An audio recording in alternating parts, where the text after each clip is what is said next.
your Marshfield home seller's guide for 2024, answering all the high-level questions about selling costs, moving logistics, and taxes, including capital gains. We'll also touch on other frequently asked questions like how to sell your home with or without updates. My name is Craig Power. I am the broker and owner of Power Realty Advisors, located in Marshfield, and our mutual goal here is to maximize the value of your real estate asset. This video is an opportunity for us to set you up for success, really as early in the selling process as possible. This is what we're gonna do here, and I'm gonna set this video up in chapters where you can scroll ahead and find what you need, but stick with me at the beginning. First, I'm gonna give you a 90-second rundown of our local real estate market today. I'll catch you up quick.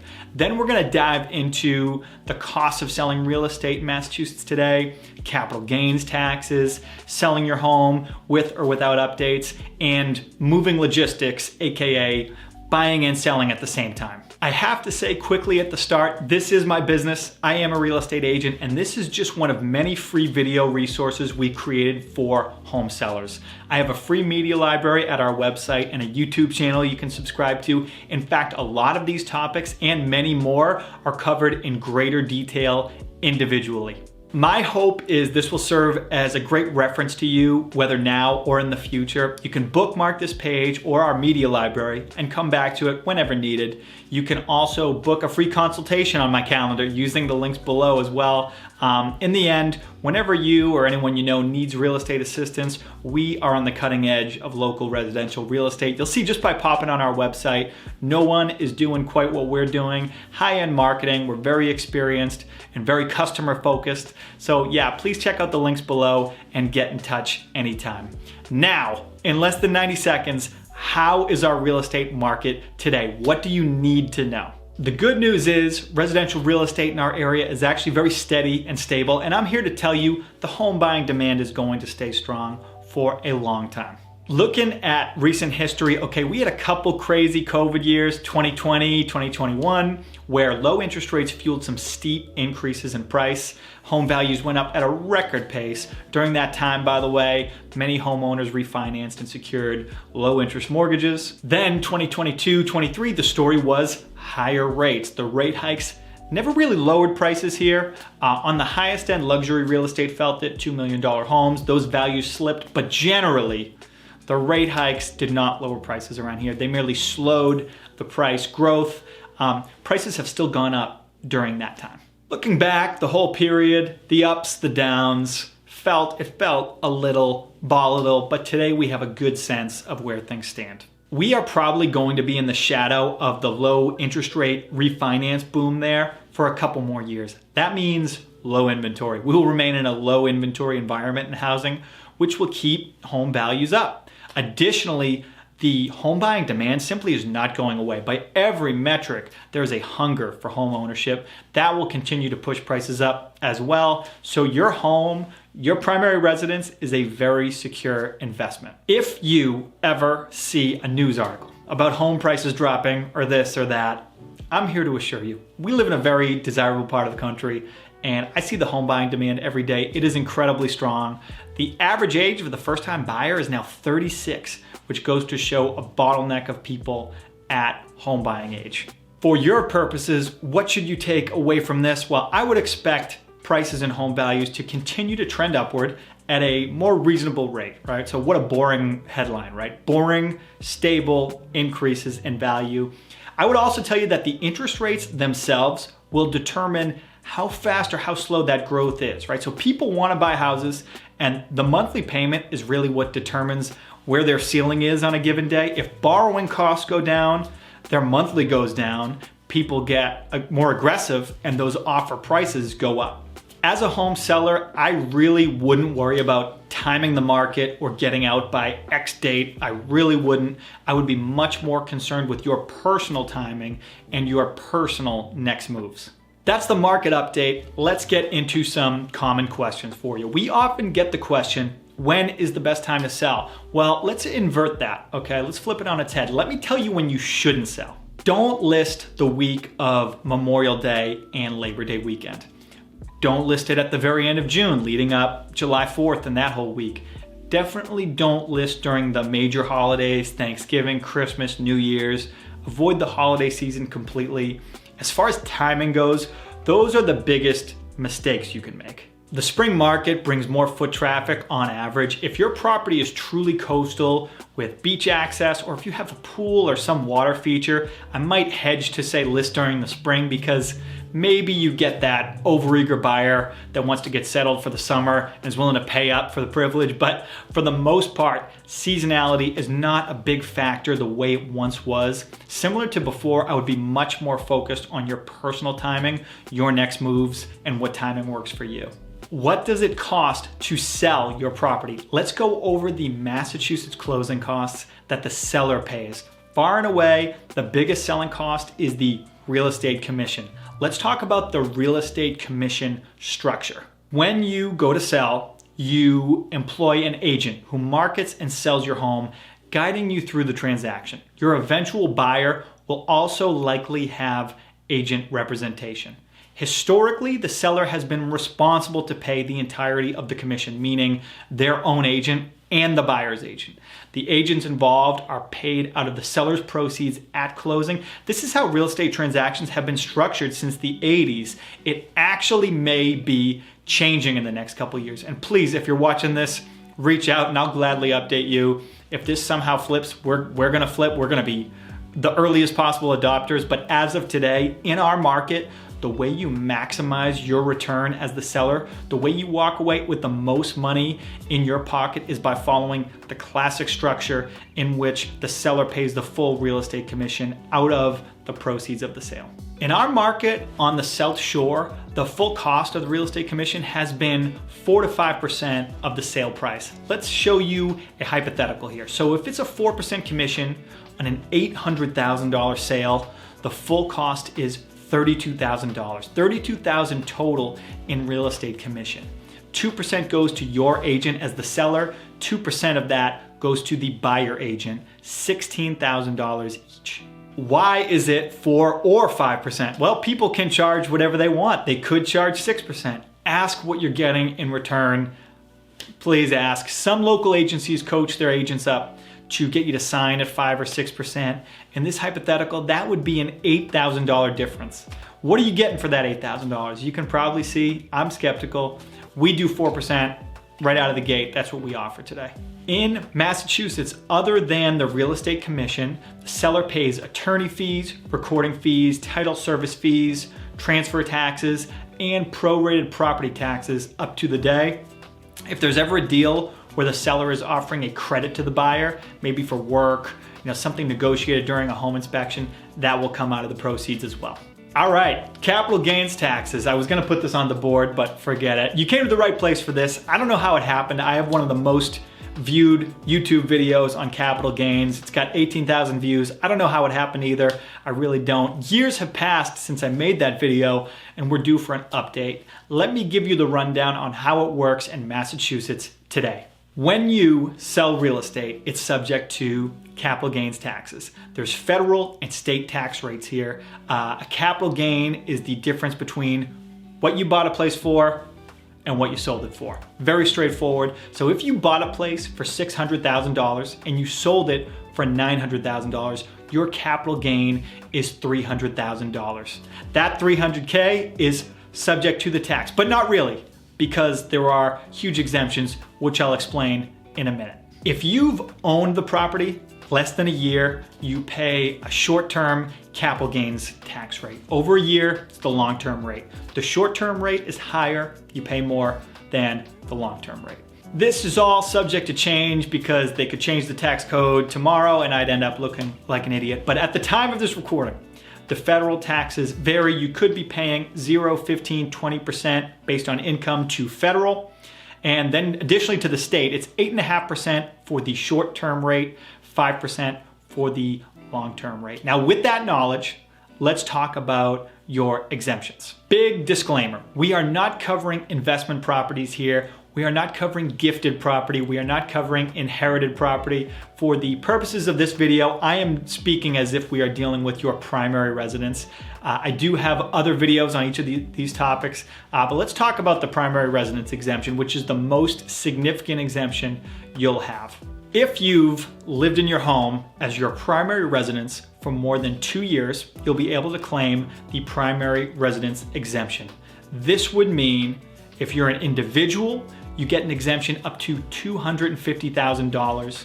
If you're a married couple, you get an exemption up to $500,000, right? So in the example where you bought at $600,000, sold at $900K, you had that $300,000 gain.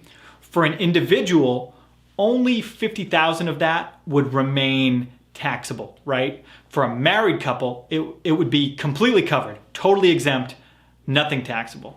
As long as you've lived there for at least 2 of the last 5 years, doesn't need to be consecutive, you can claim this exemption. That's the most significant exemption you can take, the primary residence exemption, but certainly not the only one. You can also deduct home improvements to the property. You can deduct the cost of a new roof, replacing your windows, installing a new heating system, installing a fence. The criteria is the expense must have materially added to the value of your home. You can't deduct the cost of a plumber unclogging your toilet, right? But you can deduct the cost of new piping, insulation, or ductwork. One would say those add value to your home. You can also deduct selling expenses, right? For example, real estate commission. Real estate commissions can be deducted from your capital gain. Attorney fees, title and recording fees, as long as it's a practical requirement of the selling process. Again, similar to before, you can't deduct the cost of a guy mowing your lawn before an open house, but the fees associated with the legal and sales process are deductible. So let me go back to that previous example. Buying for $600,000, selling for $900,000 with the $300,000 gain. Let's say you're an individual, not a married couple, so an individual gets that $250,000 exempt for their primary residence. Then they say, well, I just paid $36,000 in real estate commissions. I added a bathroom for $11,000 and I renovated my kitchen for $28,000. Just like that, the entire taxable gain is covered. Totally exempt, no capital gains taxes to be paid. I'm not gonna cover the mass millionaires tax, which can affect one-time events like the sale of a home. And again, there are strategies we haven't gotten into for inherited property. We're not touching rights of survivorship. By all means, get in touch with your questions. I absolutely welcome them. Another question that may have brought you here, how to sell your home with or without updates. If you're in a position you're really looking to sell without updates, that's okay. The market today can see past a less than stellar presentation. You know, for the past few years, with the cost of materials, with how fast homes are selling, the idea of sweat equity is less of a factor. And the home buying demand is so strong that buyers are often able to see past most problems, especially I would say cosmetic ones. For a home seller today, I'm usually recommending a focus on 2 things: red flag issues and curb appeal. That's where we're gonna create the most value for you. We'll dig into each of those. To be clear, I am saying I do not recommend renovating a kitchen, renovating a bathroom just to sell. It's one thing if you're gonna get enjoyment out of it yourself ahead of time, but not just to sell, right? The return on investment usually is not there. So we prefer to focus on red flag issues and curb appeal. Let's start with red flag issues. These can be hazards such as a roof at the very end of its lifespan, asbestos or specifically vermiculite insulation, that can be a problem. Structural issues, types of infestations. Hazards, I would say, are what can really scare off buyers, right? If you accept an offer, the buyer gets a home inspection and they back out when a property, when a property gets relisted, they get that back on market tag, right? It has sort of an asterisk, and that affects value, that puts off other buyers. Another example of a red flag issue is a failed septic, because mortgage lenders will not give a buyer a loan for a property with a failed septic. Often your top bidder will be buying with a mortgage, so this presents a problem. These red flag issues so affect the market value of the property that they are positive ROI projects, positive return on investment. And look, sometimes the situation is just a seller doesn't have the ability or the means to get these things done, and we play the card we're dealt. Sometimes it's just too much effort or frustration, and the seller's time, their mind space is valuable. So again, we're here to navigate a personal situation, and we work within those constraints. On curb appeal, I give this advice often. When we're getting your home ready for sale, we focus on first impressions. As the buyer pulls in your driveway, walks up to the front door and opens it, what do they smell? What is the first room they're led into? We focus on their gut reaction. We essentially want that positive experience to last as long as possible. In this case, some positive ROI examples would be front landscaping, front door, professional cleaning, the staging, the lighting, especially in the first room a guest enters. Before we move on, these calculations change a bit when it comes to luxury real estate. That's the top 5% of homes by value. You're seeking a more specific buyer, and so a kitchen renovation, a bathroom renovation, other unique features that could cater toward your buying audience, those would make practical sense. Again, if you've made it this far, you want to bookmark on your phone or your laptop our media library. It's linked below. We have videos and entire sections dedicated to these type of questions. Let's talk timeline and actually moving. Enough with the contracts, the taxes. How about the actual logistics of your move? For your primary residence, we're usually dealing with one of two scenarios. This is an oversimplification, but usually a seller comes to us and says either A, they're ready to sell, no conditions, they have confident rental or housing options, and then B would be they're selling, but they need to buy their next home at or around the same time. They need to make another purchase. The timeline for a typical transaction is on average 45 to 60 days from the day the property accepts an offer until the day it is closed. That's average. That does not count all the prep and marketing work prior to listing. We want the marketing done days or weeks in advance. Then you list, then you accept an offer, and it's 45 to 60 days to close. When you're selling without any conditions or preferences, that's generally what you get back from buyers. However, as the seller today, remember, you're in the driver's seat. You are able to dictate terms, so you can easily list and say, this is our desired closing date 90 days out. You can also say, this is subject to our next purchase, which is something we call a suitable housing contingency. When buying and selling at the same time, you'll have to do one or the other first, and you'll also need to decide whether to hinge the transactions on each other contractually. What do I mean by that? It's simpler than it sounds. Okay, so if you're buying first, you're gonna make an offer on your next home, and included in that offer, you may need to say, this purchase is contingent upon me selling my current home, and then you go to list it. Or you may not include that contingency, and they'd be independent transactions. If you're selling first, you can list your home and say, this is contingent upon our ability to find and purchase our next home. Or again, you can keep them as independent transactions. I have two main pieces of advice here, but before that, this is what you need to know.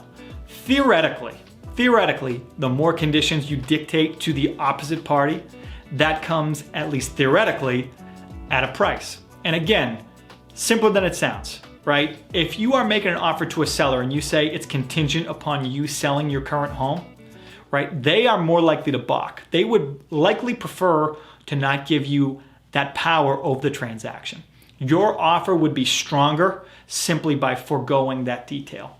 Additionally, when you're selling your home, right? Every condition you add, we want this closing date, this is subject to us finding our next home. Every condition you add will affect the offers you get back. Wrapping up, two main pieces of advice. Your moves will often depend on financials. You may have enough total assets that it would be very easy for you to make moves independently. The way you find this out is by speaking to a mortgage professional. That's a connection we make for people all the time. They can verify your assets and let you know the options available. We have recommended mortgage lenders, and really we work as a team with them to put your plan together. And lastly, do I recommend buying or selling first? It's hard to get offers accepted today, contingent upon other transactions, but it's also hard to get up to speed with the market. It moves fast. So my recommendation is, before you list, to really test the waters. At a minimum, get an understanding of the buy side. See what you're up against. Hopefully you get lucky and get an offer accepted with that contingency where you can just go and list your home after the fact. But if not, list first, accept an offer, and you have that knowledge base and that sales contract in hand on your current home, and you can go house hunting. You can do so more aggressively. This video has gotten a little too long for me to get into our marketing strategy and our pricing strategy. Of course, that's something I'd like to share with you. If you're interested, you can always contact me directly. Every situation, every home, every homeowner is different, and each situation has its intricacies. We've covered some of it here.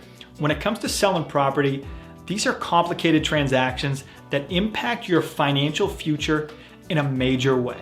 Helping you navigate all this, helping you maximize your real estate asset is what we do. This is part of the value we provide.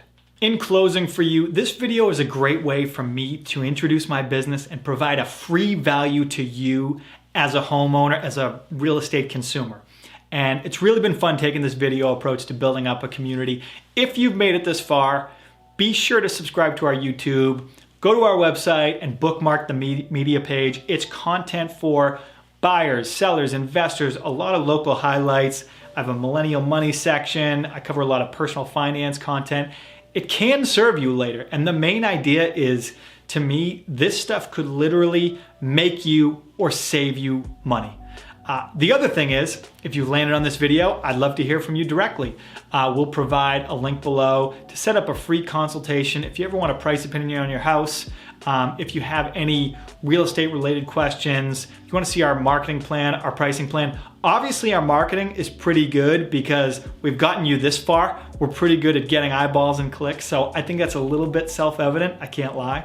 But I'll actually link my calendar below, and you can literally pick a time that works for you on it, provide info, and I'll call, or you can just do it the old-fashioned way, call, email, text me directly. I'm always available. I can't stress enough, I love to get these initial appointments set up. I love talking real estate with anyone who's found us through video, so don't be shy. Thanks for watching, and remember, don't stress about timing the market. The market isn't gonna crash. There isn't all this market pressure. It's much more about you and your personal situation. You can email me anytime, Craig@PowerRealtyBoston.com. Join our newsletter, and of course, check out the Power Realty Advisors website when you can. Have a great day.